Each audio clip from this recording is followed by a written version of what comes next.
नमस्कार। दुनियार सबुठारु बड़ घटना जार परिसमाप्ति पर पृथ्वीर समस्त देशगुड़िक आजादी पाई पारिथिले।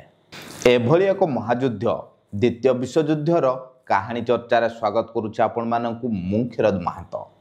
द्वितीय विश्वयुद्ध जहाँ साधारणतः विश्व राजनीति पई एक मूल्यवान मुहूर्त थिला, हेले द्वितीय विश्वयुद्ध पई ही भारत स्वाधीनता पाई पारिथिला। एही वीडियो माध्यम रे आमे द्वितीय विश्वयुद्ध विषय जानिबा साथी रे भारत रे देखा जाउथबा दुईटी अलग भावधारा। गोटे पक्षरे महात्मा गांधी जे अहिंसा और नीतिर विश्वासी थिले, अन्य पक्षरे सुभाष चंद्र बोस जे एही युद्धर फायदा उठेई निज पई एक सेना गठन करी ब्रिटिश शासन को चैलेंज करथिले। विश्वयुद्ध एवं एमानंकर गतिविधि को समांतराल भावे कंपेयर करी विश्व इतिहास 1939 मसीह 1945 मसीहा भितर घटी जाइथिबा घटनावली को डिटेल्स रे नजर पकेबा। 1 सेप्टेम्बर 1939 रे द्वितीय विश्वयुद्धर प्रारंभ बोली मना जाउथिले मध्य किछि इतिहासकार मत रखंती 1937 रे हेइथिबा सेकेंड सिनो जापानीज वार द्वितीय विश्वयुद्धर प्रारंभ थिला, जो युद्ध रे 6 कोटी रु 8 कोटी लोकंकर मृत्यु घटिथिला। पाखापाखि 2,50,00,000 सैनिकों मृत्यु होता बेले तार 2 गुणा 5 कोटी सिविलियन साधारण लोकंकर मृत्यु घटिथिला। युद्धर परिसमाप्ति परे विभिन्न फेमाइन आउ अर्थर अभाव पाई केते लोकंकर जे मृत्यु होइथिबो तार कोनोसी हिसाब ही नहीं। ताहाले एभली एक महायुद्ध हेबा पछर कारण कोन रहिथिला, चलंतु गोटे गोटे कारण विषय रे नजर पकेबा। प्रथम कारण थिला ट्रिटी ऑफ वर्साइल 1919 रे हेइतिबा वर्साइल चुक्ति। प्रथम विश्वयुद्ध परे जर्मनी उपरे खूब कठिन शर्त लागू करा जाइथला। प्रथम विश्वयुद्धटी जर्मनी कारण पाई ही हेइतिबा कारण दर्शेई जर्मनी उपरे एते टंकार फाइन लदी दिया जाइथला जे जहाको 2010 रे जाई जर्मनी सुझी सारिछि। द्वितीय कारण थिला जापान रो मिलिटारिज्म दिनकु दिन बढ़ुतबा सैन्य शक्ति। तृतीय कारण थिला डिमांड्स ऑफ इंपेरियलिज्म, संपूर्ण विश्व उपरे आधिपत्य स्थापन करिवार आशा। चतुर्थ कारण थिला प्रथम विश्वयुद्धर परिसमाप्ति परे आउ एक विश्वयुद्ध को विश्ववासी सामना न करंतु सेथिपై स्थापना करा जाइथिबा लीग ऑफ नेशन रो फेलियर। पंचम कारण थिला प्रथम विश्वयुद्ध परे हारिथिबा जर्मनी रो बाउंड्री को मन इच्छा चेंज करिबा। आउ सबुठारु बड़ कारण थिला हिटलर रो उदय आउ एनएसडीएपी पार्टी रो गठन, जहाँ को हिटलर रो नाजी पार्टी बोली कहा जाउथला, जो पार्टी जिउस इहुदी मानकु आखिरे देखिबा पई चाहु नथिला। मोटामोटी भाव में देखा गले प्रथम विश्वयुद्धर प्रतिशोध पाई ही द्वितीय विश्वयुद्ध होता। प्रथम विश्वयुद्ध बेले जिउस इहुदी माने निजर अलगा जातीय देश पई दाबी करथिले, जहाँ को जियोनिस्ट मोमेंट कहा जाउथला। इहुदी माने विश्वर चारिआडे छिटी हेई रहुथिले, सबु देशर से माने अल्प संख्यक भाव रे ही थिले। इहुदी माने ज्ञानी गुणी एवं साइंस क्षेत्र रे अग्रणी थिले भी धार्मिक भेदभाव एवं उत्पीड़नर शिकार होउथिले। पैलेस्तीन देशटी पैलेस्तीन नाम रे नामित हेबा पूर्वरु प्राचीन युगरे इहुदी मानकर राज्य इजराएल थिला।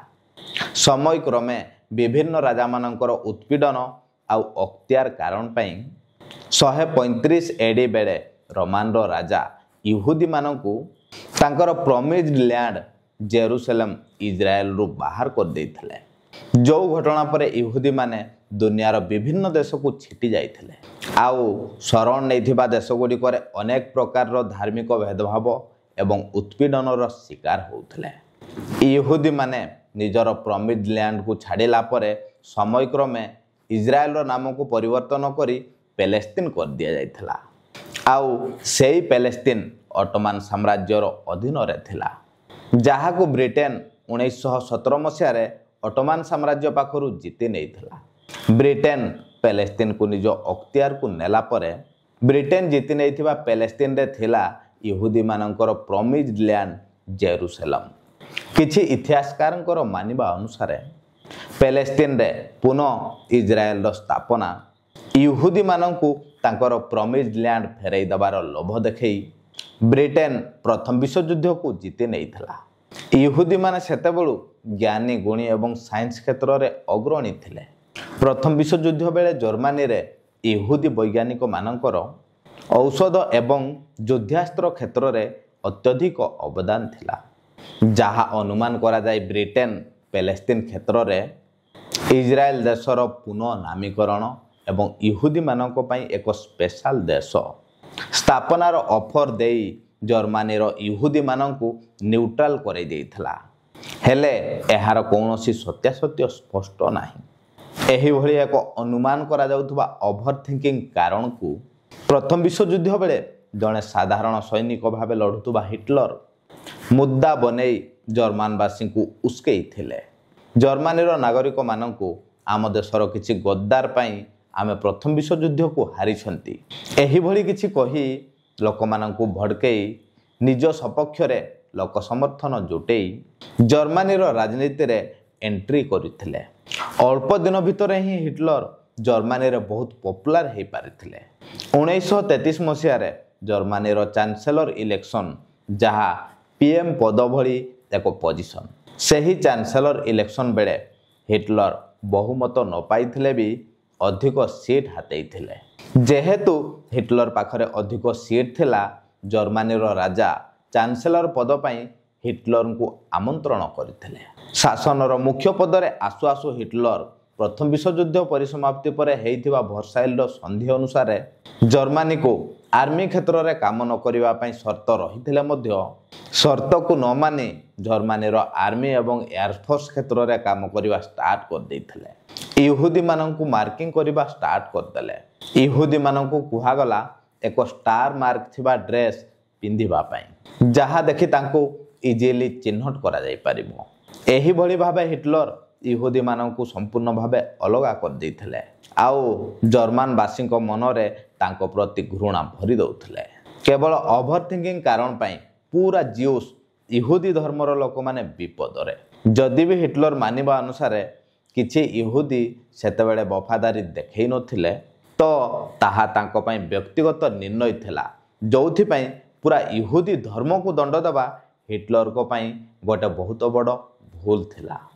ଅଳ୍ପ କିଛି ଦିନ ଭିତରେ ହିଟଲର ଡିକ୍ଟେଟର ବନିଯାଇଥିଲେ, ତନାଶାହୀ ବନିଯାଇଥିଲେ। ପ୍ରଥମ ବିଶ୍ୱଯୁଦ୍ଧ ପରର ସନ୍ଧି ଟ୍ରିଟି ଅଫ୍ ଭର୍ସାଇଲ୍କୁ ଆଉ ମାନିନଥିଲେ। ଜର୍ମାନୀର ରାଜା ବି ହିଟଲର ପାଖରେ ବିବଶ ଥିଲେ। ହିଟଲରଙ୍କର ଏହିଭଳି ଆଗ୍ରେସିଭ୍ ନୀତିଗୁଡ଼ିକ ଜର୍ମାନବାସୀଙ୍କୁ ବହୁତ ଭଲ ଲାଗୁଥିଲା, କାହିଁକି ନା ପ୍ରଥମ ବିଶ୍ୱଯୁଦ୍ଧ ବେଳେ ଜର୍ମାନୀର ସବୁ ଅର୍ଥ ଖର୍ଚ୍ଚ ହୋଇଯାଇଥିଲା। ଜର୍ମାନବାସୀଙ୍କ ପାଇଁ ଖାଇବା ପାଇଁ ବି ପଇସା ନଥିଲା। ଯୁଦ୍ଧ ପରେ ଯାହା ବି ରୋଜଗାର କରୁଥିଲେ, ତାକୁ ଯୁଦ୍ଧ ପାଇଁ ଲାଗିଥିବା ଫାଇନ୍ର EMI ଆକାରରେ ଟାକ୍ସ ଦେବାକୁ ପଡ଼ୁଥିଲା ଫ୍ରାନ୍ସକୁ, ଯେଉଁ କାରଣ ପାଇଁ ଜର୍ମାନୀର ବହୁତ ଲୋକ ଭୋକ ଉପାସରେ ମୃତ୍ୟୁ ମୁଖରେ ପଡ଼ୁଥିଲେ। ଯେତେବେଳେ ହିଟଲର ଫ୍ରାନ୍ସକୁ ଆଉ EMI ଦେବା ବନ୍ଦ କରିଦେଲେ, ସେତେବେଳେ ଲୋକମାନେ ହିଟଲରଙ୍କ ଉପରେ ବହୁତ ଖୁସି ଥିଲେ। ଦେଶର ଜନତା ହିଟଲରଙ୍କ ଉପରେ ଖୁସି। ହିଟଲରଙ୍କର ପାଦ ଆଉ ତଳେ ପଡ଼ୁନଥାଏ। ଗର୍ବ, ଅହଙ୍କାର ଏବଂ ପ୍ରତିଶୋଧ ପରାୟଣରେ ସତେ ଯେମିତି ହିଟଲର ପାଗଳ ହୋଇଯାଉଥିଲେ।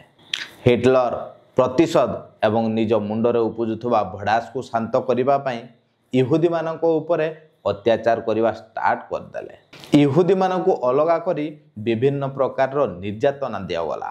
କେବଳ ପେଟକୁ ଗଣ୍ଡେ ଖାଇବାକୁ ଦେଇ ଦିନରାତି 24 ଘଣ୍ଟା ତାଙ୍କ ପାଖରୁ କାମ ଆଦାୟ କରାଗଲା। ଯେଉଁମାନେ କାମ କରିବା ପାଇଁ ସକ୍ଷମ ନଥିଲେ, ସେମାନଙ୍କୁ ଗ୍ୟାସ୍ ଚାମ୍ବରରେ ଭର୍ତ୍ତି କରି ବିଷାକ୍ତ ଗ୍ୟାସ୍ ଦେଇ ଏକାବେଳେ ହଜାର ହଜାର ଲୋକଙ୍କୁ ମାରି ଦିଆଯାଉଥିଲା। ପାଖାପାଖି 60 ଲକ୍ଷରୁ ବି ଅଧିକ ଇହୁଦୀଙ୍କୁ ହିଟଲର ମାରି ଦେଇଥିଲେ। ଅନେକ ଇହୁଦୀ ଦେଶ ଛାଡ଼ି ବାହାରକୁ ଚାଲି ଯାଇଥିଲେ। ପ୍ରସିଦ୍ଧ ବୈଜ୍ଞାନିକ ଆଲବର୍ଟ ଆଇନଷ୍ଟାଇନଙ୍କୁ ତ ଆପଣମାନେ ସମସ୍ତେ ଜାଣିଥିବେ।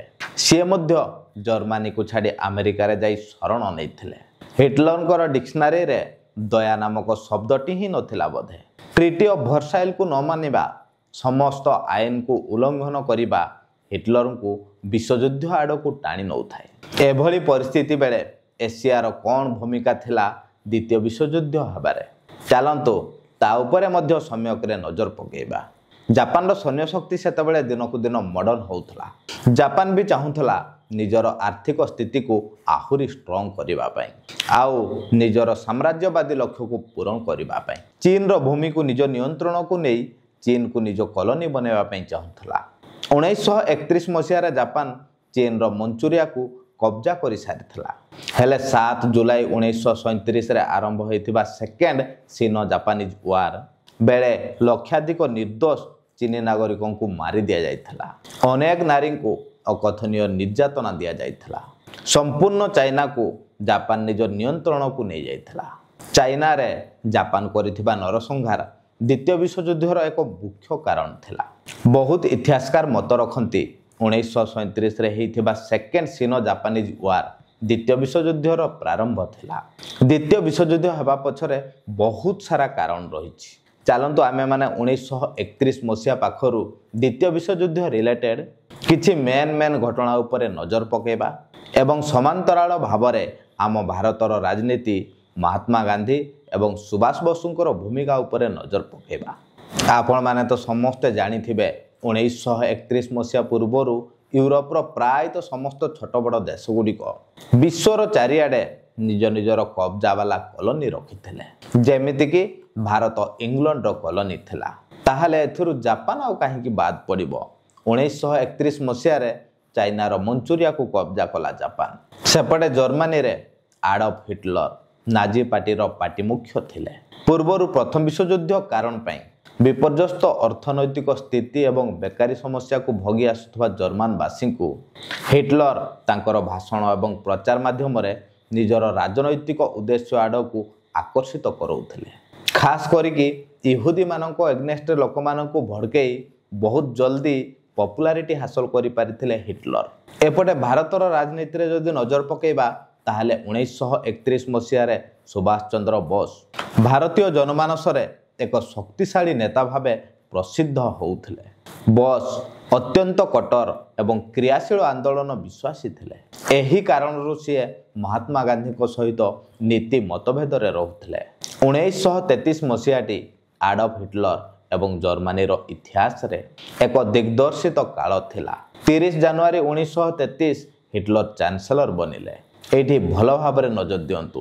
1933 ମସିହାରେ ହିଟଲର ଚାନ୍ସେଲର ବନିଲେ। ସେହି ବର୍ଷ ହିଁ ସୁଭାଷ ଚନ୍ଦ୍ର ବୋଷ ବିଦେଶ ଯାଇ ତାଙ୍କର ଦେଶପ୍ରେମୀ କାର୍ଯ୍ୟକଳାପ ବିଦେଶ ମଞ୍ଚରେ ଆରମ୍ଭ କଲେ। ସିଏ ବ୍ରିଟିଶ ସରକାରଙ୍କର ଅନ୍ୟାୟ ରାଜନୀତି ବିଷୟରେ ଜନମତ ତିଆରି କରିବା ପାଇଁ ବିଦେଶ ବୁଲୁଥିଲେ। ପୂର୍ବରୁ ତ ଆପଣମାନଙ୍କୁ କହିସାରିଛି ହିଟଲର ଚାନ୍ସେଲର ବନି ସାରିଲା ପରେ କେମିତି ତାଙ୍କର ଡିକ୍ଟେଟର ରୂପ ଥିଲା। ତାହେଲେ ଚାଲନ୍ତୁ ସିଧା ଆମେ 1936 ମସିହାରୁ ଷ୍ଟାର୍ଟ କରିବା। ଏହି ମସିହାରେ ହିଟଲର ଅନ୍ୟ ଦେଶ ଉପରେ ଆକ୍ରମଣ କରିବା ପାଇଁ ଚୁକ୍ତି ଉଲ୍ଲଂଘନ କରିଥିଲେ। ପ୍ରଥମ ବିଶ୍ୱଯୁଦ୍ଧ ପରେ ଭର୍ସାଇଲ୍ ଟ୍ରିଟି ଅନୁସାରେ ଫ୍ରାନ୍ସର ସୀମା ନିକଟରେ ଥିବା ଜର୍ମାନୀର ଏକ ଅଞ୍ଚଳ ରାଇନଲ୍ୟାଣ୍ଡକୁ ଡିମିଲିଟାରାଇଜ୍ଡ ଜୋନ୍ ଘୋଷଣା କରାଯାଇଥିଲା। ତା ଅର୍ଥ ସେଠାରେ ଜର୍ମାନୀ କୌଣସି ବି ସେନା, ଟ୍ୟାଙ୍କ, ବିମାନ କିମ୍ବା ଅସ୍ତ୍ର ରଖିପାରିବ ନାହିଁ। ହେଲେ ହିଟଲର ଏହି ନିଷେଧକୁ ଉଲ୍ଲଂଘନ କଲେ। 7 ମାର୍ଚ୍ଚ 1936ରେ ରାଇନଲ୍ୟାଣ୍ଡ ଭିତରେ ପଶି ଜର୍ମାନ ସେନା ତାକୁ ଦଖଲ କରିଥିଲେ। ବ୍ରିଟେନ ଏବଂ ଫ୍ରାନ୍ସ ଏଥିରେ ଚୁପ୍ ରହିଥିଲେ, ଯାହା ହିଟଲରର ଆତ୍ମବିଶ୍ୱାସକୁ ଆହୁରି ଅଧିକ ବଢ଼ାଇ ଦେଇଥିଲା। ସେପଟେ ତନାଶାହୀ ହିଟଲର କିଛି ବି ରୁଲ୍ ରେଗୁଲେସନକୁ ମାନୁନଥିବା ବେଳେ ଜନମତ ତିଆରି କରିବା ପାଇଁ ଜର୍ମାନୀ, ଅଷ୍ଟ୍ରିଆ ଓ ଇଟାଲୀକୁ ଯାଇଥିବା ସୁଭାଷ ଚନ୍ଦ୍ର ବୋଷ ହିଟଲରଙ୍କର ରଣନୀତି ଓ ଆଗ୍ରେସିଭ୍ ନୀତିରୁ ପ୍ରେରଣା ପାଇ ଭାରତକୁ ଫେରିଥିଲେ ଏବଂ 1936ରେ ଆମ ଓଡ଼ିଶାର ପୁରୀରେ ହୋଇଥିବା କଂଗ୍ରେସ ସମ୍ମିଳନୀରେ ମୁଖ୍ୟ ଅତିଥି ଭାବେ ଯୋଗ ଦେଇଥିଲେ ଏବଂ 1937ରେ ତାଙ୍କର ନିଜର ଦଳ ଅଲ୍ ଇଣ୍ଡିଆ ଫରୱାର୍ଡ ବ୍ଲକକୁ ଭାବନାଗତ ଭାବେ ଆରମ୍ଭ କଲେ। ସୁଭାଷ ଚନ୍ଦ୍ର ବୋଷ 1936ରେ ଜର୍ମାନୀରୁ ଭାରତକୁ ଆସିଛନ୍ତି। ସେପଟେ ହିଟଲର ନିଜକୁ ଏକ ମହାଯୁଦ୍ଧ ପାଇଁ ତିଆରି କରୁଥିଲା ବେଳେ ଭାରତରେ ସୁଭାଷ ଚନ୍ଦ୍ର ବୋଷ ନିଜର ରାଜନୈତିକ ଦଳ ଅଲ୍ ଇଣ୍ଡିଆ ଫରୱାର୍ଡ ବ୍ଲକର ଆରମ୍ଭ କରୁଛନ୍ତି। ବୋଷ ଆଉ ହିଟଲରଙ୍କ ମଧ୍ୟରେ କ'ଣ କଥା ହେଇଥିବ କି ନ ହେଇଥିବ ସେ କଥା କୌଣସିଟି ବି ଉଲ୍ଲେଖ ନାହିଁ। ହେଲେ ଦୁହିଁଙ୍କର କାମ ଗୋଟିଏ ଟାଇପ୍ର ହିଁ ଦେଖିବାକୁ ମିଳୁଥିଲା। 1938 ମସିହାଟି ଆଡଲ୍ଫ ହିଟଲର ପାଇଁ ଏକ ଗୁରୁତ୍ୱପୂର୍ଣ୍ଣ ବର୍ଷ ଥିଲା। ଏହି ବର୍ଷ ସିଏ ତାଙ୍କର ବଡ଼ ଲକ୍ଷ୍ୟ ଜର୍ମାନ ସାମ୍ରାଜ୍ୟର ବିସ୍ତାର ଆରମ୍ଭ କରିଦେଇଥିଲେ। ଅଷ୍ଟ୍ରିଆ ଏବଂ ସୁଡେଟେନଲ୍ୟାଣ୍ଡ ଦୁଇଟି ମୁଖ୍ୟ ଦେଶ ଉପରେ ତାଙ୍କର ନିୟନ୍ତ୍ରଣ ସ୍ଥାପନ କରିଦେଇଥିଲେ ଆଡଲ୍ଫ ହିଟଲର, ଯାହା ଭର୍ସାଇଲ୍ ଟ୍ରିଟି ଅନୁଯାୟୀ ଅବୈଧ ଥିଲା। ହେଲେ ବ୍ରିଟେନ ଓ ଫ୍ରାନ୍ସ ଜର୍ମାନୀର ସାମ୍ରାଜ୍ୟ ଆକାଂକ୍ଷାକୁ ରୋକିନଥିଲେ। ଏହି ଘଟଣାଟି ସେକେଣ୍ଡ ୱାର୍ଲଡ ୱାର୍ ପାଇଁ ପଥ ପ୍ରସ୍ତୁତ କରିଦେଇଥିଲା। ସେପଟେ ହିଟଲର ଦ୍ୱିତୀୟ ବିଶ୍ୱଯୁଦ୍ଧର ଦୁଆର ମୁହଁରେ ପାଦ ରଖି ସାରିଥିଲା ବେଳେ ଏପଟେ ଭାରତରେ ସୁଭାଷ ବୋଷଙ୍କର ରାଜନୈତିକ ଚିନ୍ତାଧାରା ଅଧିକ ଆକ୍ରମକ ମନେ ହେଉଥିଲା। ଅହିଂସାବାଦୀ ଗାନ୍ଧିଜୀଙ୍କର ସୁଭାଷ ବୋଷଙ୍କର ଏଭଳି ଆକ୍ରମକ ନୀତି ସହ ମେଳ ଖାଉନଥିଲା। ସେହି ବର୍ଷ ଭାରତୀୟ ଜାତୀୟ କଂଗ୍ରେସର ତ୍ରିପୁରା ଅଧିବେଶନରେ ସୁଭାଷ ବୋଷଙ୍କର ଦ୍ୱିତୀୟ ଥର ପାଇଁ ବିଜୟ ପରେ ଗାନ୍ଧିଜୀ ସୁଭାଷ ବୋଷଙ୍କୁ ଆପଣଙ୍କର ଜିତିବା ମାନେ ମୋର ହାର ବୋଲି କହିଥିଲେ। ବୋଷ ଚାହୁଁଥିଲେ ଯେ ଦ୍ୱିତୀୟ ବିଶ୍ୱଯୁଦ୍ଧ ଆସୁଥିବା ସମୟରେ ବ୍ରିଟିଶଙ୍କ ବିରୋଧରେ ଭାରତରେ ସେନା ଗଠନ ହେଉ ଓ ଶକ୍ତ ଆନ୍ଦୋଳନ ଆରମ୍ଭ ହେଉ, କିନ୍ତୁ ଗାନ୍ଧୀ ଓ ଅନ୍ୟ ମୌଳିକବାଦୀ ନେତାମାନେ ଏହାକୁ ବିରୋଧ କରୁଥିଲେ। ଗାନ୍ଧୀଙ୍କୁ ଲାଗିଥାଇପାରେ ଯେହେତୁ ବୋଷ କିଛି ଦିନ ପୂର୍ବରୁ ଜର୍ମାନୀରୁ ହିଁ ବିଦେଶ ଯାତ୍ରା ସାରି ଭାରତକୁ ଫେରିଥିଲେ, ସୁଭାଷ ଚନ୍ଦ୍ର ବୋଷ ହିଟଲରଙ୍କ ସହିତ ମିଶି କିଛି ପ୍ଲାନ୍ କରିଥାଇପାରନ୍ତି। ଏମିତିରେ ବି ହିଟଲର ଜଣେ ନରରାକ୍ଷାସୀ ଆଉ ତନାଶାହୀ ଥିଲେ। ସିଏ ଯାହା ବି ହେଉ, ଇତିହାସର ଲେଖା ଅନୁସାରେ ଗାନ୍ଧିଜୀ ବୋଷଙ୍କୁ ବିରୋଧ କରିଥିଲେ। ସୁଭାଷ ଚନ୍ଦ୍ର ବୋଷଙ୍କର ଅଧ୍ୟକ୍ଷତାକୁ ୱାର୍କିଂ କମିଟି ସ୍ୱୀକାର କରିନଥିଲା। ଗାନ୍ଧୀଙ୍କର ପ୍ରଭାବରେ ଆସି ସବୁ ମୁଖ୍ୟ ନେତାମାନେ ଜଣେ ଜଣେ କାର୍ଯ୍ୟନିଷ୍ଠାଦାନ କମିଟିରୁ ଇସ୍ତଫା ଦେଲେ। ବାଧ୍ୟ ହୋଇ ସୁଭାଷ ଚନ୍ଦ୍ର ବୋଷ କଂଗ୍ରେସର ଅଧ୍ୟକ୍ଷ ପଦରୁ 1939ରେ ଇସ୍ତଫା ଦେଇଦେଲେ। ଆଉ ଅଗଷ୍ଟ 1939ରେ ପୂର୍ବ ନିର୍ଦ୍ଧାରିତ ନିଜର ଅଲ୍ ଇଣ୍ଡିଆ ଫରୱାର୍ଡ ବ୍ଲକ ରାଜନୈତିକ ପାର୍ଟିକୁ ଗଠନ କଲେ। ତୁମେ ମୋତେ ରକ୍ତ ଦିଅ, ମୁଁ ତୁମକୁ ସ୍ୱାଧୀନତା ଦେବି ଭଳି ଦୃଢ଼ ଉଦ୍ବୋଧନ ଦେଇ ଯୁବପିଢ଼ିଙ୍କୁ ଜାଗୃତ କଲେ। 1939 ମସିହାଟି ବିଶ୍ୱ ଇତିହାସ ପାଇଁ ଏକ ଐତିହାସିକ ବର୍ଷ। ଏହି ବର୍ଷ ଆଡଲ୍ଫ ହିଟଲରଙ୍କ ଦ୍ୱାରା ଦ୍ୱିତୀୟ ବିଶ୍ୱଯୁଦ୍ଧର ଆରମ୍ଭ ହୋଇଥିଲା। 1939 ମସିହା ମାର୍ଚ୍ଚ ମାସରେ ଜର୍ମାନୀ ପୁରା ଚେକୋସ୍ଲୋଭାକିଆ ଉପରେ ଆଟାକ୍ କରି ଚେକୋସ୍ଲୋଭାକିଆକୁ ନିଜ ଅଧୀନରେ ସାମିଲ କରିଦେଲା। ଏତେ ଦିନ ପର୍ଯ୍ୟନ୍ତ ଫ୍ରାନ୍ସ ଆଉ ବ୍ରିଟେନ ହିଟଲରର ହରକତ ସବୁକୁ ସହି ଆସୁଥିଲେ, ହେଲେ ଏଥର ସହିବାର ସୀମାର ଅନ୍ତ ଘଟିଛି। ବ୍ରିଟେନ ଆଉ ଫ୍ରାନ୍ସ ଜର୍ମାନୀକୁ ଚେତାବନୀ ଦେଇ କହିଲେ, ଏଇଟି ହେଉଛି ଲାଷ୍ଟ, ୟା ପରେ କିଛି ବି ହରକତର ଦୃଢ଼ ଜବାବ ଦିଆଯିବ। ବ୍ରିଟେନ ଆଉ ଫ୍ରାନ୍ସ ପାଖରୁ ଧମକି ପାଇଲା ପରେ ହିଟଲର କିଛି ମାସ ଶାନ୍ତ ବସିଲା ଏବଂ ସେହି ବର୍ଷ ଅଗଷ୍ଟ 23 ତାରିଖରେ ୟୁଏସ୍ଏସ୍ଆର୍ ସହିତ ମିଶି ନାଜି ସୋଭିଏତ ପାକ୍ଟରେ ସାଇନ୍ କଲା ହିଟଲର। ଜର୍ମାନୀ ଏବଂ ୟୁଏସ୍ଏସ୍ଆର୍ ମଧ୍ୟରେ ଏକ ଗୁପ୍ତ ଚୁକ୍ତି ମୋଲୋଟୋଭ ରିବେନଟ୍ରପ୍ ପ୍ୟାକ୍ଟର ପ୍ୟାକ୍ଟ ହେଲା। ଏହି ଚୁକ୍ତିରେ ଉଲ୍ଲେଖ ଥିଲା ଜର୍ମାନୀ ଏବଂ ସୋଭିଏତ ଦୁଇଜଣ ମିଳିତ ଭାବେ ପୋଲାଣ୍ଡ ଉପରେ ଆକ୍ରମଣ କରିବେ ଆଉ ପୋଲାଣ୍ଡକୁ ଜିତିଲା ପରେ 50-50 ଭାବରେ ଦୁହେଁ ପୋଲାଣ୍ଡକୁ ଭାଗ କରିନେବେ। ଆଉ ସେପ୍ଟେମ୍ବର 1 ତାରିଖ ଦିନ ଜର୍ମାନୀ ପୋଲାଣ୍ଡ ଉପରେ ଆକ୍ରମଣ କରିଦେଲା। ସଙ୍ଗେ ସଙ୍ଗେ 3 ସେପ୍ଟେମ୍ବର ଦିନ ଫ୍ରାନ୍ସ ଏବଂ ବ୍ରିଟେନ ଜର୍ମାନୀ ଉପରେ ଯୁଦ୍ଧ ଘୋଷଣା କଲେ। ଏହିଭଳି ଭାବେ ଦ୍ୱିତୀୟ ବିଶ୍ୱଯୁଦ୍ଧର ଆରମ୍ଭ ହୋଇଯାଇଥିଲା। ତାହା ଥିଲା ଦ୍ୱିତୀୟ ବିଶ୍ୱଯୁଦ୍ଧର ପ୍ରାରମ୍ଭ। ବ୍ଲିଜ କ୍ରିଗ୍ ଯୁଦ୍ଧନୀତିକୁ ଆପଣେଇ ବିମାନ, ଟ୍ୟାଙ୍କ ଓ ଆଧୁନିକ ଅସ୍ତ୍ରଶସ୍ତ୍ରକୁ ବ୍ୟବହାର କରି ଜର୍ମାନୀ ପୋଲାଣ୍ଡର ଅଧିକାଂଶ ଅଞ୍ଚଳକୁ ଖୁବ୍ ଶୀଘ୍ର ଦଖଲ କରିନେଲା। ବ୍ଲିଜ କ୍ରିଗ୍ ହେଉଛି ଜର୍ମାନ ଶବ୍ଦ ଯାହାର ଅର୍ଥ ହେଉଛି ଲାଇଟନିଂ ୱାର, ବିଜୁଳି ବେଗର ଯୁଦ୍ଧ। ଏହି ଯୁଦ୍ଧନୀତି ହେଉଛି ଅଳ୍ପ ସମୟ ଭିତରେ ଅଧିକ ଏରିଆକୁ କବ୍ଜା କରିନେବା। ଏହି ରଣନୀତିର ମୁଖ୍ୟ ଆକର୍ଷଣ ହେଉଛି ବିମାନ ଦ୍ୱାରା ଆଗରେ ବମ୍ବିଂ କରାଯାଉଥିଲା। ଶତ୍ରୁ ସେନାମାନେ ଆହତ ହୋଇ ସାମ୍ନାରୁ ହଟିଗଲା ପରେ ସ୍ଥଳ ସେନାମାନେ ଦ୍ରୁତ ଗତିରେ ଆଗକୁ ମାଡ଼ି ଯାଉଥିଲେ। ବ୍ଲିଜ କ୍ରିଗ୍ ଯୁଦ୍ଧନୀତି ଦ୍ୱାରା ଜର୍ମାନୀ ମାତ୍ର ଅଳ୍ପ କିଛି ସପ୍ତାହ ମଧ୍ୟରେ ବେଲଜିୟମ, ନେଦରଲ୍ୟାଣ୍ଡ ଏବଂ ଲୁକ୍ସେମବର୍ଗକୁ ଦଖଲ କରିଥିଲା। ଜୁନ 1940 ଆସୁ ଆସୁ ଜର୍ମାନୀ ଫ୍ରାନ୍ସର ପ୍ୟାରିସକୁ ବି ଦଖଲ କରିନେଲା।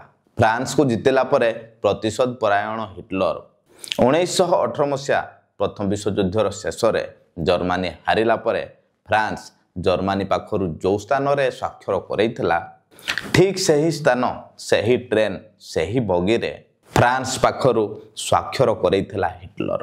1940 ସେହି ବର୍ଷ ଭାରତର ରାଜନୀତିରେ ଯଦି ନଜର ପକାଇବା, ଓଡ଼ିଶାରୁ ସୁଭାଷ ବୋଷଙ୍କୁ ଦେଶ ବିରୋଧୀ କାର୍ଯ୍ୟକଳାପ ଅଭିଯୋଗରେ ଇଂରେଜ ସୈନିକମାନଙ୍କ ଦ୍ୱାରା ଗିରଫ କରାଯାଇଥିଲା। ସେତେବେଳେ ସୁଭାଷ ଚନ୍ଦ୍ର ବୋଷ ଭାରତର ଏତେ ପପୁଲାର ହେଇଯାଇଥିଲେ ଯେ ତାଙ୍କୁ ଯଦି ଜେଲରେ ରଖାଯିବ ତାହେଲେ ଇଂରେଜମାନଙ୍କୁ ବିଦ୍ରୋହର ଭୟ ଥିଲା। ସେଥିପାଇଁ ଇଂରେଜମାନେ ସୁଭାଷ ବୋଷଙ୍କୁ କୋଲକାତାରେ ଥିବା ତାଙ୍କର ନିଜର ଘରେ ନଜରବନ୍ଦରେ ରଖିଥିଲେ। ଯୁଦ୍ଧରେ ଲଢ଼େଇବା ପାଇଁ ଇଂରେଜମାନେ ଭାରତୀୟ ସୈନିକମାନଙ୍କୁ ମନ ଇଚ୍ଛା ନେଇଯାଉଥିଲେ, ଯେଉଁଥିପାଇଁ ମହାତ୍ମା ଗାନ୍ଧୀ ଇଣ୍ଡିଭିଜୁଆଲ ସତ୍ୟାଗ୍ରହ ବ୍ୟକ୍ତିଗତ ସତ୍ୟାଗ୍ରହ ଆରମ୍ଭ କରିଥିଲେ, ଯେଉଁଥିରେ ଭାରତର ଅନେକ ସାରା ନେତା ଗାନ୍ଧୀଜୀଙ୍କୁ ସାଥ ଦେଇଥିଲେ। 1941 ବର୍ଷଟି ବିଶ୍ୱ ଇତିହାସର ଏକ ଅନ୍ୟତମ ଭୟାନକ ବର୍ଷ ଥିଲା। 1941 ମସିହା ଜୁନ 22 ତାରିଖ ଦିନ ଅପରେସନ ବାରବରସା ନାମକ ଧକ୍କାର ଅଧ୍ୟାୟ ଆରମ୍ଭ କରିଦେଇଥିଲା ହିଟଲର। ଯେଉଁ ମିତ୍ର ଗତକାଲି ପାଖରେ ବସୁଥିଲା ସିଏ ଆଜି ପିଠି ପଛରେ ବନ୍ଧୁକ ଲଗେଇଦେଲା। ୟୁଏସଏସଆର ସହିତ ଜର୍ମାନୀର ମିତ୍ରତା ଥିଲା, ହେଲେ ହିଟଲର ଧୋକାବାଜ ଥିଲା। ହିଟଲରଙ୍କ ମନରେ ମିତ୍ରତା ନୁହେଁ ବିଶ୍ୱ ବିଜୟର ଅଭିଳାଷା ଥିଲା। ଜର୍ମାନୀର ରୁଷିଆ ଉପରେ ଏହି ଆକ୍ରମଣକୁ ମାନବ ଇତିହାସର ସବୁଠାରୁ ବଡ଼ ଯୁଦ୍ଧ ବୋଲି ମନାଯାଇଛି।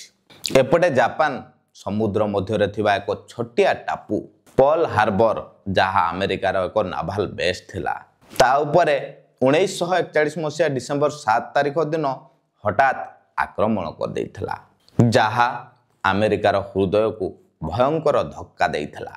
ଜାପାନ ନିଜର ସାମ୍ରାଜ୍ୟବାଦୀ ଆକାଂକ୍ଷାର ପୂରଣ ପାଇଁ ଆମେରିକା ଦେହରେ ହାତ ଲଗେଇଥିଲା। ମଜବୁର କରିଦେଇଥିଲା ଜାପାନ ବିଶ୍ୱଯୁଦ୍ଧରେ ଆମେରିକାର ଭାଗିଦାରୀକୁ। ପର୍ଲ ହାର୍ବର ଘଟଣା ସହିତ ଜାପାନ ପାଗଳ ଭଳି ଇଣ୍ଡୋ ଚାଇନା, ବର୍ମା, ଫିଲିପାଇନ୍ସ ଆଦି ଦେଶଗୁଡ଼ିକରେ ମଧ୍ୟ ଏରୋପ୍ଲେନ୍ରୁ ବୋମା ବର୍ଷଣ କରି ଏଲାଇଡ୍ ପାୱାରକୁ ଶକ୍ତ ଚାପୁଡ଼ା ମାରିଥିଲା। ଏହି ବର୍ଷ ହିଟଲର ଦ ଫାଇନାଲ ସଲ୍ୟୁସନ ନାମକ ହେବାକୁ ଥିବା ହଲୋକାଷ୍ଟ ଯୋଜନାକୁ ସୁରୁ କରିଥିଲେ, ଯେଉଁ ହଲୋକାଷ୍ଟ ଦ୍ୱାରା ପର ମୁହୂର୍ତ୍ତରେ ଇହୁଦୀମାନଙ୍କୁ ପୋକମାଛିଙ୍କ ଭଳି ମାରି ଦିଆଯାଇଥିଲା। ବିଶ୍ୱ ସ୍ତରରେ ଘଟଣାର ରୂପ ଏହିଭଳି ଥିଲାବେଳେ ଭାରତର ରାଜନୀତି ଉପରେ ନଜର ପକାଇବା ଯଦି 1941 ମସିହାରେ ପୂର୍ବରୁ ନିଜ ଘରେ ହିଁ ନଜରବନ୍ଦ ଥିବା ସୁଭାଷ ଚନ୍ଦ୍ର ବୋଷ ଜାନୁଆରୀ 17 ତାରିଖ ରାତିରେ ମହମ୍ମଦ ଜିଜାଉଦ୍ଦିନ ନାମକ ଏକ ଗୁପ୍ତ ଭେଷରେ ଭାରତରୁ ଆଫଗାନିସ୍ତାନ ରାସ୍ତା ଦେଇ ଯାଇ ଜର୍ମାନୀରେ ପହଞ୍ଚିଥିଲେ ଏବଂ ହିଟଲରଙ୍କର ସହାୟତା ନେଇ ଇଂରେଜମାନଙ୍କ ତରଫରୁ ଲଢ଼ୁଥିବା ଭାରତୀୟ ସୈନିକମାନଙ୍କୁ, ଯେଉଁମାନେ ଯୁଦ୍ଧବନ୍ଦୀ ଭାବେ ହିଟଲରଙ୍କ ପାଖରେ ଥିଲେ, ସେମାନଙ୍କୁ ହିଟଲର ପାଖରୁ ସୁଭାଷ ଚନ୍ଦ୍ର ବୋଷ ନେଇ ନିଜ ପାଇଁ ଆଜାଦ ହିନ୍ଦ ଫୌଜ ଗଠନ କରିଥିଲେ ଏବଂ ଜର୍ମାନୀରୁ ରେଡ଼ିଓ ବର୍ଲିନ ଦ୍ୱାରା ଭାରତୀୟ ଲୋକଙ୍କୁ ଉଦ୍ବୋଧନ ଦେଇଥିଲେ।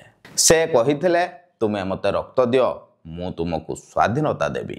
ଏଇଠି ଗୋଟିଏ କଥା ଉପରେ ଆପଣମାନେ ଚିନ୍ତା କରନ୍ତୁ। ହିଟଲରର ସୋଚ, ବିଚାର, ଚରିତ୍ର ଉପରେ ତ ଆପଣମାନେ ଭଲ ଭାବରେ ପରିଚିତ। ଏଭଳି ବ୍ୟକ୍ତିଙ୍କ ପାଖରେ ସୁଭାଷ ବୋଷଙ୍କର ଶରଣ ଏବଂ ତାଙ୍କର ସହାୟତା ବଳରେ ସୁଭାଷ ବୋଷ ଭାରତକୁ ସ୍ୱାଧୀନତା ଦେବା କଥା ଚିନ୍ତା କରୁଛନ୍ତି।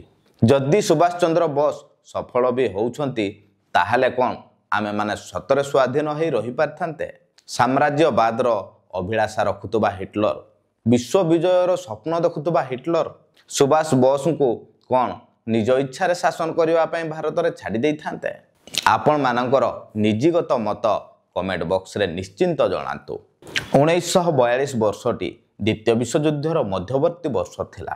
ଏକ୍ସିସ୍ ପାୱାର ନିଜର ବର୍ବରତା ପ୍ରଦର୍ଶନର ଚରମ ସୀମାରେ ପହଞ୍ଚି ଯାଇଥିଲା, ହେଲେ ଏଲାଇଡ୍ ଶକ୍ତି ଭିତରେ ମଧ୍ୟ ଆଶାର ଆଲୋକ ଦେଖାଦେଇଥିଲା। ଏହି ବର୍ଷ ଜୁନ 4ରୁ 7 ତାରିଖ ମଧ୍ୟରେ ପେସିଫିକ୍ ଓସେନରେ ଆମେରିକା ଏବଂ ଜାପାନର ନୌସେନା ମଧ୍ୟରେ ଭୟାନକ ଯୁଦ୍ଧ ଦେଖାଦେଇଥିଲା।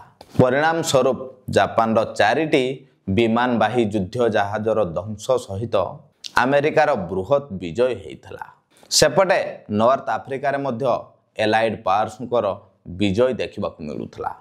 ଏହି ବର୍ଷ ହଲୋକାଷ୍ଟ ଭଳି ଏକ ମୃତ୍ୟୁର ଗାଥା, ମାନବ ଇତିହାସରେ ସବୁଠୁ ବଡ଼ ବର୍ବରତାର ଗାଥା ଦେଖିବାକୁ ମିଳିଥିଲା। ହଲୋକାଷ୍ଟ କେବଳ ଇହୁଦୀ କିମ୍ବା ଲୋକମାନଙ୍କର ମୃତ୍ୟୁ ନଥିଲା, ଏହା ଥିଲା ଆଶାର, ଆସ୍ଥାର ଓ ଉପଲବ୍ଧିର ହତ୍ୟା। ଯେଉଁ ଧୂଆଁ ଆସମାନକୁ ଛୁଇଁଥିଲା, ସେ ଧୂଆଁ ଦେହ ଜଳିଥିବା ମାନବର ଅସ୍ଥି ଥିଲା। ତାହା ଏକ ଏମିତି ସମୟ ଥିଲା ଯେଉଁଠି ଇହୁଦୀ ହେଇ ବଞ୍ଚିବା ଅପରାଧ ଥିଲା। ହିଟଲର ଦ ଫାଇନାଲ ସଲ୍ୟୁସନର ଅଭିଯାନ ଚଳେଇ ଇହୁଦୀମାନଙ୍କର ବିନାଶର ଆରମ୍ଭ କରିଦେଇଥିଲେ। ବିଭିନ୍ନ କନସେନ୍ଟ୍ରେସନ କ୍ୟାମ୍ପ ଗୁଡ଼ିକରେ ଲକ୍ଷାଧିକ ନିରପରାଧ ଇହୁଦୀ ଲୋକମାନଙ୍କୁ ହତ୍ୟା କରାଯାଇଥିଲା। ସେହି ବର୍ଷ ଜାନୁଆରୀ 1 ତାରିଖ ଦିନ ପୂର୍ବରୁ ପ୍ରଚଳିତ ଥିବା ଲିଗ୍ ଅଫ୍ ନେସନ୍କୁ 26ଟି ଦେଶ ମିଶି ଅପଗ୍ରେଡ୍ କରି ୟୁନାଇଟେଡ୍ ନେସନ୍ର ନାମ ଦେଇଥିଲେ। ଯାହା ପରେ ଯେତେବେଳେ ବିଶ୍ୱ ରାଜନୀତିରେ ୟୁନାଇଟେଡ୍ ନେସନ୍ର ସ୍ଥାପନା ହୋଇସାରିଛି, ଆମେରିକା ଉପରେ ଆକ୍ରମଣ ହୋଇସାରିଛି, ଆମେରିକା ନିଜକୁ ପ୍ରସ୍ତୁତ କରୁଛି ଏହି ଯୁଦ୍ଧରେ ନିଜକୁ ସାମିଲ କରିବା ପାଇଁ। ପୁରା ବିଶ୍ୱକୁ ଜଣାପଡ଼ିଯାଉଥାଏ ଯେ ଏଥର ଏକ୍ସିସ୍ ପାୱାରର ପତନ ସୁନିଶ୍ଚିତ। ଏଭଳି ପରିସ୍ଥିତିରେ ଭାରତର ରାଜନୀତିରେ ଯଦି ଆମେମାନେ ନଜର ପକାଇବା, ତାହେଲେ ଅହିଂସାର ପାଠ ପଢ଼ାଇ ଆସୁଥିବା ଗାନ୍ଧିଜୀ ମୌକା ଦେଖି ଛକ୍କା ମାରିବା ଉଦ୍ଦେଶ୍ୟରେ ଇଂରେଜମାନଙ୍କ ବିରୋଧରେ କ୍ୱିଟ୍ ଇଣ୍ଡିଆ ମୁଭମେଣ୍ଟ ଭାରତ ଛାଡ଼ ଆନ୍ଦୋଳନ ଆରମ୍ଭ କରିଦେଇଥିଲେ। କାହିଁକି ନା ଗାନ୍ଧିଜୀଙ୍କୁ ଜଣାଥିଲା ଏଥର ଇଂଲଣ୍ଡ ୟୁଏସ୍ଏର ଚାପରେ ଆସି ଭାରତବାସୀଙ୍କ ପାଇଁ କିଛି ଭଲ ନିଶ୍ଚିନ୍ତ କରିବ।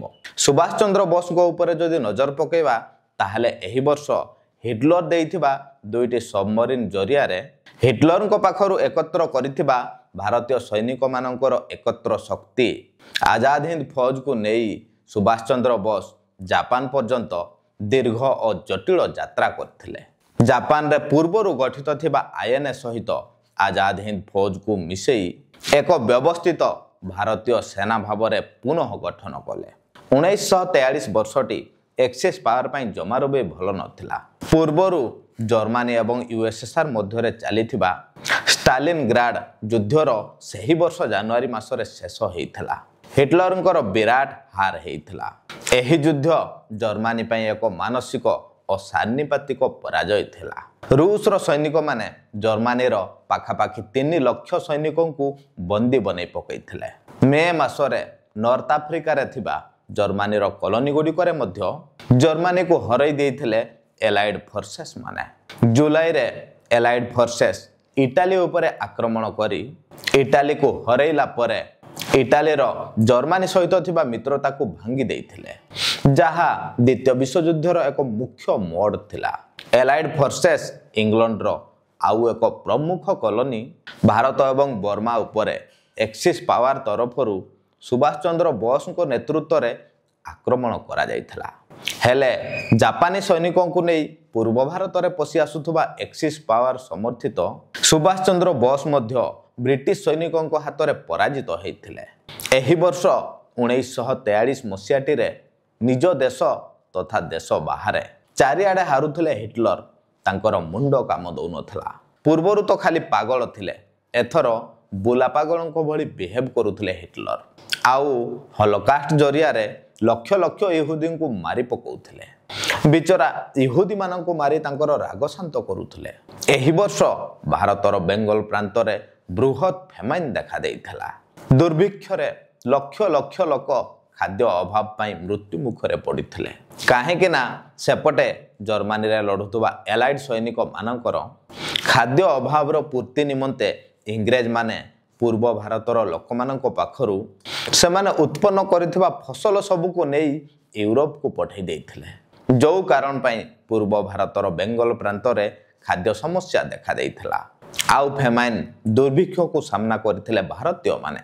ବିଶ୍ୱସ୍ତରର ସ୍ଥିତି ଏମିତି ଥିବା ବେଳେ ଭାରତ ଏବଂ ନେତାଜୀଙ୍କ ଉପରେ ଯଦି ନଜର ପକାଇବା, ନେତାଜୀ ଜାପାନରୁ ସିଙ୍ଗାପୁରରେ ପହଞ୍ଚି ଇଣ୍ଡିଆନ୍ ନ୍ୟାସନାଲ୍ ଆର୍ମି ଆଇଏନ୍ଏର ପୁନଃ ଗଠନ ଓ ନେତୃତ୍ୱ ନେଇ provisional government of free India Azad Hind ସରକାର ଗଠନ କରି ତାର head of the state Prime minister and minister of war ଭାବରେ ନିଜକୁ ଘୋଷଣା କଲେ। ଜାପାନ, ଜର୍ମାନୀ, ଇଟାଲୀ, ମଞ୍ଚୁକୁଆ ଏବଂ ବର୍ମା ଆଦି ଦେଶଗୁଡ଼ିକ ବୋଷଙ୍କର ଆଜାଦ ହିନ୍ଦ ସରକାରକୁ ଆନ୍ତର୍ଜାତିକ ମାନ୍ୟତା ଦେଇଥିଲେ। ଜାପାନ ଆଣ୍ଡାମାନ ଓ ନିକୋବର ଦ୍ୱୀପପୁଞ୍ଜକୁ ଜିତି ସୁଭାଷ ବୋଷଙ୍କର ଆଜାଦ ହିନ୍ଦ ସରକାରକୁ ଦେଇଥିଲା। ସୁଭାଷ ବୋଷ ସେତେବେଳେ ଆଣ୍ଡାମାନର ନାମକୁ ପରିବର୍ତ୍ତନ କରି ଶହୀଦ ଆଇସଲ୍ୟାଣ୍ଡ ଏବଂ ନିକୋବରକୁ ସ୍ୱରାଜ ନାମରେ ନାମିତ କରି ନାମ ପରିବର୍ତ୍ତନ କରିଥିଲେ। ଏହି ବର୍ଷ ମହାତ୍ମା ଗାନ୍ଧୀଙ୍କ ସହିତ ଭାରତର ପ୍ରମୁଖ ନେତାମାନେ ଜେଲରେ ଥିଲେ। 1944 ମସିହାଟି ଦ୍ୱିତୀୟ ବିଶ୍ୱଯୁଦ୍ଧର ଏକ ଗୁରୁତ୍ୱପୂର୍ଣ୍ଣ ବର୍ଷ ଥିଲା। 1944 ମସିହା ଜୁନ୍ 6 ତାରିଖ ଦିନ ଫ୍ରାନ୍ସର ନର୍ମାଣ୍ଡି ବେଳାଭୂମି ଉପରେ ଏଲାଇଡ୍ ସୈନିକମାନେ ଆଟାକ୍ କରିଥିଲେ। ଏହି ଯୁଦ୍ଧ ଫ୍ରାନ୍ସକୁ ହିଟଲରଙ୍କର ନାଜି ଶକ୍ତି ପାଖରୁ ମୁକ୍ତି ଦେଇଥିଲା। ଏହି ବୃହତ୍ ଆକ୍ରମଣ ଏହି ଦିନଟିକୁ ଡି ଡେ ବୋଲି କୁହାଯାଏ। ଏଲାଇଡ୍ ସୈନିକମାନେ ଫ୍ରାନ୍ସକୁ ମୁକୁଳେଇଲା ପରେ ଜର୍ମାନୀ ଭିତରେ ଏୟାରଫୋର୍ସ ଦ୍ୱାରା ବମ୍ବିଂ କରି ଜର୍ମାନୀର ବହୁତ କିଛି କ୍ଷତି କରି ପକାଇଥିଲେ। ଜର୍ମାନୀ ଏବଂ ହିଟଲର ସିଚୁଏସନ୍ ଏମିତି କିଛି ଥିବା ସମୟରେ ଏକ୍ସିସ୍ ପାୱାର ସମର୍ଥିତ ସୁଭାଷ ବୋଷଙ୍କର ଆଇଏନ୍ଏ ଆଜାଦ ହିନ୍ଦ ଫୌଜ ଜାପାନୀ ସୈନିକଙ୍କ ସହ ମିଶି ପୂର୍ବ ଭାରତର ମଣିପୁର, ଇମ୍ଫାଲ ଓ କୋହିମା ପର୍ଯ୍ୟନ୍ତ ଦିଲ୍ଲୀ ଚଲୋ ନାରା ଲଗାଇ ପଶି ଆସିଥିଲେ। ତାଙ୍କର ମୁଖ୍ୟ ସ୍ଲୋଗାନ ଥିଲା ତୁମେ ମୋତେ ରକ୍ତ ଦିଅ, ମୁଁ ତୁମକୁ ଆଜାଦି ଦେବି। ହେଲେ ବ୍ଲିଜ୍ କ୍ରିଗ୍ ଯୁଦ୍ଧ ନୀତି ସହ ଭାରତର ମଧ୍ୟଭାଗ ଆଡ଼କୁ ମାଡ଼ି ଆସୁଥିବା ସୁଭାଷ ବୋଷ ହାରି ଯାଇଥିଲେ। 1945 ମସିହାଟି ଯୁଦ୍ଧର ଶେଷ ବର୍ଷ ଥିଲା। ଏକ୍ସିସ୍ ପାୱାର ଚାରିଆଡ଼େ ଯୁଦ୍ଧରେ ହାରିଲା ପରେ ଏଲାଇଡ୍ ସୈନିକମାନେ ଜର୍ମାନୀ ଭିତରେ ପଶି ସାରିଥିଲେ। ଏଲାଇଡ୍ ସୈନିକଙ୍କର ଜର୍ମାନୀ ଭିତରେ ଆକ୍ରମଣ ପରେ 1945 ମସିହା ଏପ୍ରିଲ 29 ତାରିଖ ଦିନ ବାଧ୍ୟ ହୋଇ ଜର୍ମାନ ସୈନିକମାନେ ଏଲାଇଡ୍ ସୈନିକଙ୍କ ପାଖରେ ସରେଣ୍ଡର କରିଦେଇଥିଲେ।